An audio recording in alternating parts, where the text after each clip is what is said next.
Pulsar N125 যারা 125cc সেগমেন্টে একটু প্রিমিয়াম লুক ফিচার খুঁজছেন তাদের কাছে এটি এখন টপ চয়েস। ইন্ডিয়াতে লঞ্চ হয়েছে, একই সাথে নেপাল এবং শ্রীলঙ্কাতেও পাওয়া যাচ্ছে, কিন্তু বাংলাদেশে এখানে কেবলই অপেক্ষা। প্রশ্ন হলো, এটা কি কেবল সাপ্লাই চেইনের সমস্যা, নাকি এর পেছনে লুকিয়ে আছে বড় কোনো ব্যবসায়িক চাল বা আমাদের বোকা বানানোর কোনো নিখুঁত পরিকল্পনা? বাজাজ কেন বাংলাদেশের এই বিশাল 125cc মার্কেটকে স্রেফ অবহেলা করছে? আজ আমরা এই রহস্যের জট খুলব।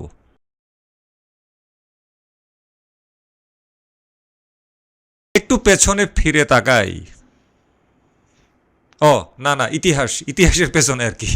পালসার 125cc এটা কিন্তু বাংলাদেশে কোনো নতুন নাম না।